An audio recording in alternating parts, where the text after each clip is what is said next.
আচ্ছা, কেমিস্ট্রি ল্যাবে ঢুকলে কেমন একটা অদ্ভুত গন্ধ নাকে আসে, তাই না? কখনো খুব ঝাঁঝালো, আবার কখনো পচা ডিমের মতো বিশ্রী। তো চলুন আজ এই গন্ধগুলোর রহস্যই ভেদ করা যাক।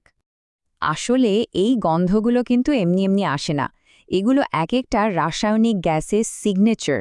মানে এগুলোই হলো সূত্র, যা আমাদের বলে দেয় ল্যাবে ঠিক কোন গ্যাসটা তৈরি হচ্ছে।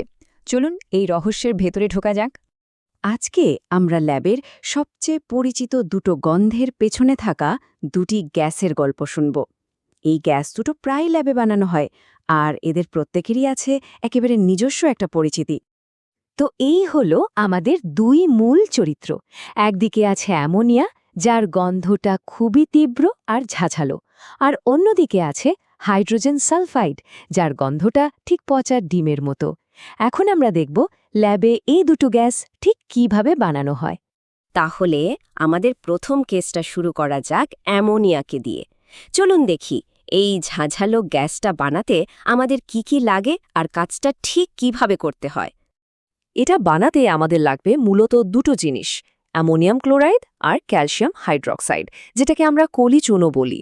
আর হ্যাঁ, এদেরকে কিন্তু ঠিক 1:3 ওজন অনুপাতে মেশাতে হবে। এই অনুপাতটা কিন্তু খুব জরুরি। কাজটা কিন্তু খুবই সোজা। প্রথমে ওই দুটো জিনিস ভালো করে মিশিয়ে নিতে হবে। তারপর একটা ফ্লাস্কে নিয়ে হালকা গরম করলে ব্যাস, বিক্রিয়া শুরু হয়ে যাবে আর আমাদের অ্যামোনিয়া গ্যাস বেরোতে শুরু করবে। আর এই যে স্ক্রিনে দেখছেন, এটাই হলো সেই আসল বিক্রিয়া, যা ভেতরে ভেতরে ঘটছে। অ্যামোনিয়াম ক্লোরাইড আর ক্যালসিয়াম হাইড্রক্সাইড মিলে তৈরি করছে ক্যালসিয়াম ক্লোরাইড, জল, আর আমাদের কাঙ্ক্ষিত অ্যামোনিয়া গ্যাস। কিন্তু একটা ব্যাপার আছে, যে গ্যাসটা বের হয় সেটার সাথে কিন্তু জলীয় বাষ্প মেশানো থাকে, মানে গ্যাসটা ভেজা। তো প্রশ্ন হলো, এটাকে শুকানোর জন্য আমরা সালফিউরিক অ্যাসিডের মতো পরিচিত জিনিস কেন ব্যবহার করি না? এর পেছনে কিন্তু দারুণ একটা কারণ আছে। কারণটা হলো, অ্যামোনিয়া নিজে একটা ক্ষারীয় গ্যাস, আর সালফিউরিক অ্যাসিড তো একটা অ্যাসিড। তাই যদি আমরা অ্যাসিড দিয়ে এটাকে শুষ্ক করতে যাই, তাহলে তো গ্যাস শুকানো দূরে থাক, উল্টো অ্যাসিডের সাথেই ওটা বিক্রিয়া করে বসবে। মানে আমাদের পুরো গ্যাসটাই নষ্ট হয়ে যাবে। তাহলে উপায় হলো পোড়া চুন বা ক্যালসিয়াম অক্সাইড।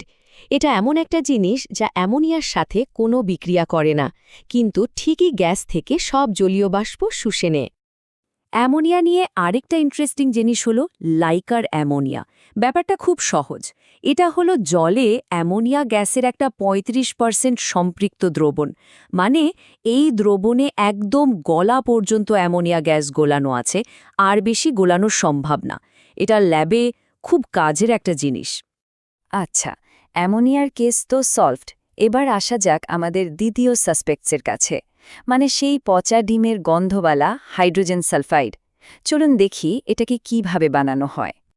এটা বানানো তো আরও সোজা। আমাদের শুধু লাগবে ফেরাস সালফাইডের কয়েকটা টুকরো আর একটু লঘু সালফিউরিক অ্যাসিড। ব্যাস, এই দুটো জিনিসই যথেষ্ট। এর জন্য ল্যাবে কিপ যন্ত্র বলে একটা যন্ত্র ব্যবহার করা হয়। সেটার মধ্যে ফেরাস সালফাইড রেখে তার ওপর সালফিউরিক অ্যাসিড ঢাললেই হলো। সাথে সাথে বুদবুদ করে গ্যাস বের হতে শুরু করে। আর সবচেয়ে বড় কথা কি জানেন? এখানে কোনো তাপটাপ দেওয়ার ঝামেলাই নেই, রুম টেম্পারেচারেই কাজ হয়ে যায়। এর বিক্রিয়াটা দেখুন কি ভীষণ সহজ। ফেরাস সালফাইড আর সালফিউরিক অ্যাসিড মিলে তৈরি হচ্ছে ফেরাস সালফেট আর আমাদের hydrogen sulphide gas. Hydrogen sulphide বানানো তো দেখলাম, কিন্তু আসল মজাটা তো এখন শুরু হবে। এর কিছু বিক্রিয়া আছে যা দেখলে মনে হবে যেন জাদু হচ্ছে। চলুন ওরকম দুটো বিক্রিয়া দেখে নেওয়া যাক। আচ্ছা, প্রথম ম্যাজিক ট্রিকটা দেখা যাক। ভাবুন তো, ক্লোরিন মেশানো জলের মধ্যে দিয়ে যদি আমরা এই গ্যাসটাকে পাঠাই, তাহলে কি হতে পারে? একেবারে জাদুর মতো। সাথে সাথে দ্রবণের মধ্যে হলুদ রঙের সালফারের একটা অধক্ষেপ তৈরি হবে।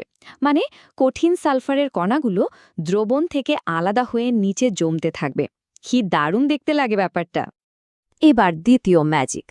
এবার যদি আমরা সিলভার নাইট্রেটের একটা পরিষ্কার দ্রবণের মধ্যে দিয়ে এই গ্যাসটাকে পাঠাই, তাহলে কি হবে বলে মনে হয়?